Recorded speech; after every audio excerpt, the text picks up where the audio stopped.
Okay, so we had obviously a horrific accident that occurred last year on March 2nd.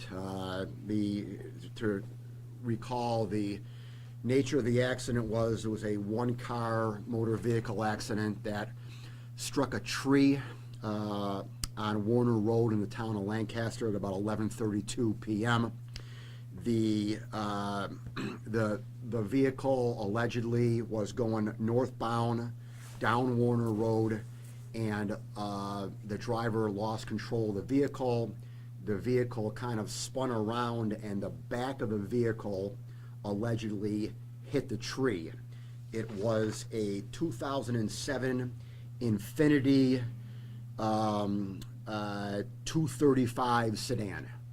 And this particular model of Infiniti car had the gas tank in the back of the car, in the rear portion of the vehicle. So when the car allegedly spun out of control and hit the tree, the back of the car hit the tree, it ignited the gas tank. There were three individuals that were in the car.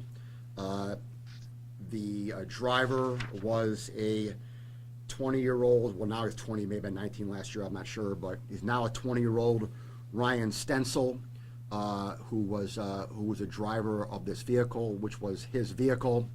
There was a front seat passenger, Molly Kaminsky, and a back seat passenger, Mackenzie Mysek, both 19 years old. From all indications, first of all, the car was just tremendously burnt beyond all recognition. The Molly, who was sitting in the front seat, the seatbelt portion burned, but the end piece of the seatbelt was still in the latch there. So by all indications, Molly had her seatbelt on. We cannot tell if Mackenzie had her seatbelt on because, like I said, the car was just so burnt. But Mackenzie was in the back seat. Ryan was friends with both of these young women. Ryan was at Molly's house earlier that evening. Ryan and Molly were waiting for Mackenzie to get off of work that night. Mackenzie apparently worked at some kind of a tanning salon place or tanning bed place. And Mackenzie, they were waiting for her to get off of work.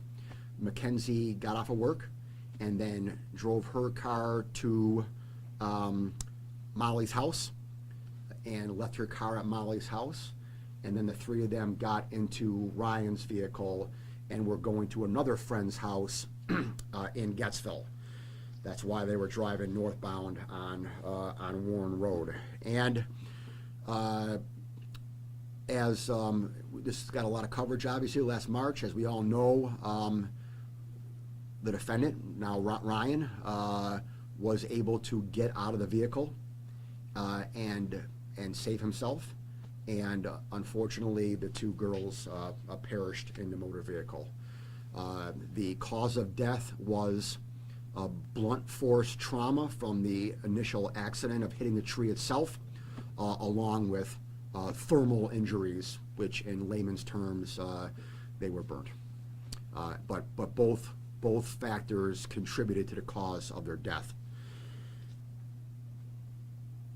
Ryan Stencel has been the investigation that we did over the course of the past almost year now, 11 months, led to a grand jury investigation, and the grand jury indicted Mr. Stencel on two counts of criminally negligent homicide. The two counts were for the two young women here. So he's facing 2 counts of criminally negligent homicide. It is considered all one criminal transaction, though. So the max punishment of 4 years remains in effect. It would not be 8 years because there's 2 bodies, because under the law this is one criminal transaction. So the max sentence is 4 years on this matter.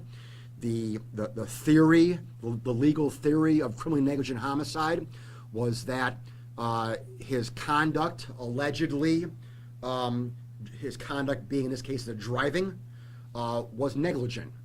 And his negligent driving caused the death of 2 individuals. I am not going to get into specifics about what was actually negligent, because I'm not going to try my case right now. I will try that in court. I will say though, just take it out of this case right here, and let's just go to pretend we're in law school. Factors in a law school hypothetical for someone driving negligently and killing someone would be, speeding, road conditions, how you're driving, down a street, it's just kind of in general, the lighting of the street, the weather conditions, the terrain of the street, whether it's a hilly or windy curves, and I could probably think of a few more, but you get the drift of those are the kind of factors that one would consider if they are analyzing whether someone is driving negligently in a hypothetical case. Again, I'm not saying that those factors are here at all. I'm just giving the viewers some hypotheticals here that they can analyze themselves. Obviously, Mr. Stencel is innocent until proven guilty. These are just allegations, and I am just happy that we were able to investigate this matter and get to the point where we were able to put it in a grand jury, and we were able to get an indictment here so that we can give these 2 families some justice for what happened to their loved ones. Why did it take 11 months? This is a complicated matter in the sense that our main piece of physical evidence, which is the car, was burnt and burnt to a crisp, and so that presented some logistical and investigative challenges. I can tell you that we also had to hire a crash reconstruction expert, and so we went outside the box here and got an outside consultant who was a crash reconstruction expert, and that took some time as well. And so, again, you got 3 individuals involved. 2 of them unfortunately are passed away, and then the only other individual involved is the target and the suspect. So obviously he has a right to remain silent, and I'm not saying he did remain. I'm not commenting on whether he talked or didn't talk, but obviously he has a right to remain silent, and so you have to respect that, obviously, when you're investigating these matters. So this took a while, but we were dogged in our determination to bring these families justice, and I will remain dogged to continue on with this prosecution to give the families their justice for the loss of a loved one. Is he the son of a fire chief? I don't know that. I don't know. Did he have any connections to somebody in the fire department? No one's made me aware of that at all. Could be, but no one's ever told me that. Do you know if there was any interference with the investigation? None. No. What's the toxicology report on? I can't comment on that. Yeah, I can't comment on that. I can't comment on that when it pertains to him. Yeah. I can tell you that the toxicology report was negative for the 2 girls. Can you detail a little bit the bail? He's being held by Erie County Sheriff's Office so- until bail is set, but can you detail that a little bit? Well, the judge set bail. We asked for remand,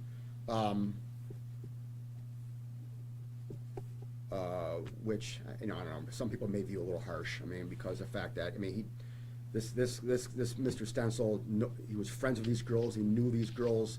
He didn't obviously intend to kill these girls.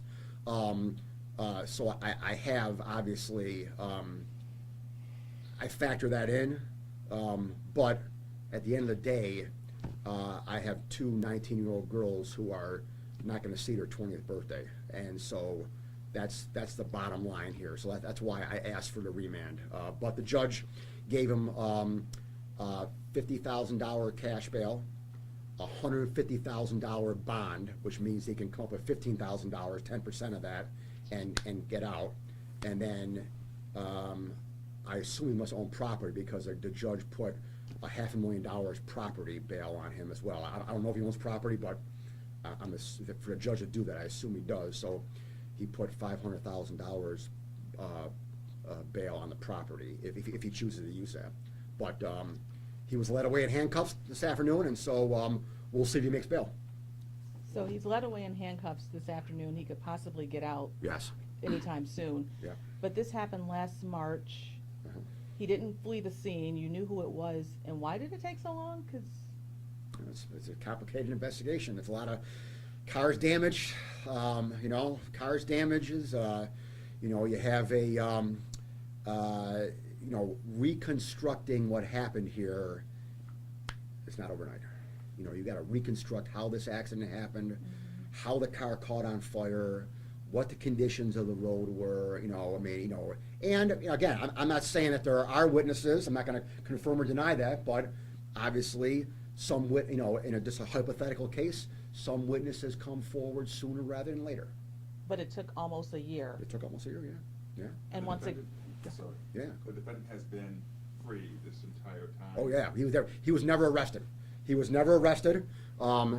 We were, again, at first, we were unsure whether or not we were going to have any evidence to arrest him on. So there was clearly no evidence to arrest him at the scene.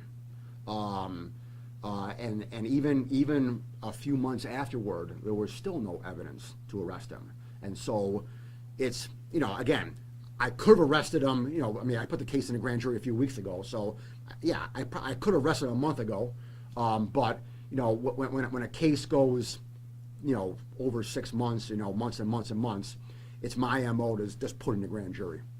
do So, you I did that. know that after this happened, there was talk in Lancaster that there was possibly interference with this investigation? I've never heard that, My people may heard that, but they never briefed me on that.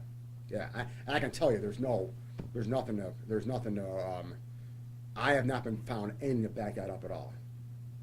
Sadly, with certain cases like this, obviously, we've had other incidences where negligent driving was a huge factor in these sad incidences. Mhm. Is this, I don't wanna say this is necessarily is this setting an example, but is this something that, you can kinda look to as just like, hey, if any matters like this going forward happen where someone's negligently driving and it causes the death of somebody else, that this is kind of what can happen? Sure, but you have to separate negligence from a criminal standard and a civil standard, all right? They are two totally different things, and we're more in tune to all the Barnes commercials and Celino commercials and Matar commercials where you talk about negligent driving and negligent accidents. Okay, that is not my standard. All right, for me to have to go into a criminal court of law and prove beyond a reasonable doubt, it has to be criminal negligence. So what that means basically is that I have the factors that and the facts of what happened here have to rise at a high level of bar again. So going back to my law school hypothetical, was there excessive speed? Yeah, you're negligent going 35 and a 30, all right, or 40 and a 30, all right, but is 5-10 miles an hour criminally negligent, all right, where 50 miles an hour over the speed limit is, just as a hypothetical, all right. So you got the amount of speed over the speed limit is a factor.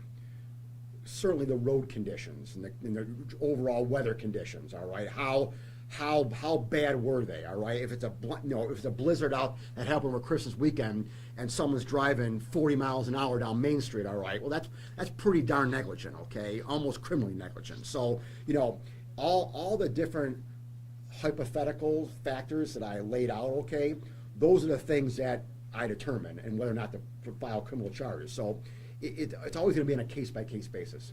But the bottom line answer to your question, okay, is this what could happen if all those factors are potentially there? Absolutely. In terms of pursuing charges, did you take into account the victim's family's wishes at all, if they wanted to see charges, or Oh, yeah. for you was well- you feel that you had to press charges? Well, no, I mean, listen here. I always take into account what families of the victim want, all right? But if someone commits a crime, okay, and I believe that I have enough evidence to prove beyond a reasonable doubt in a court of law that a crime has been committed, I'm gonna do that no matter what.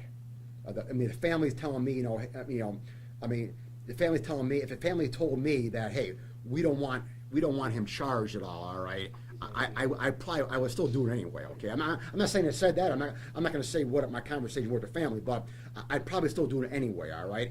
So the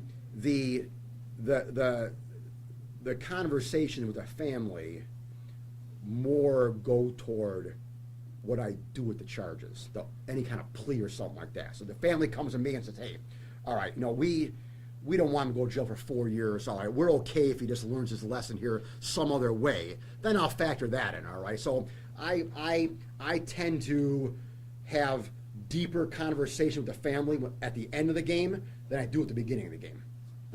Again, that's just my MO.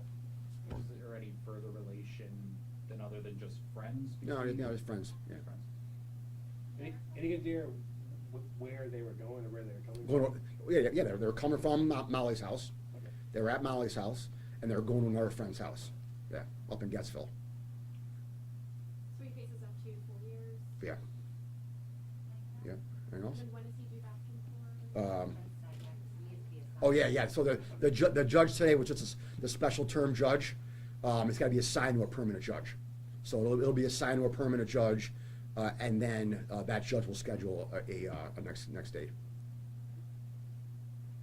Okay? All right? All right, Hey, John. thank you.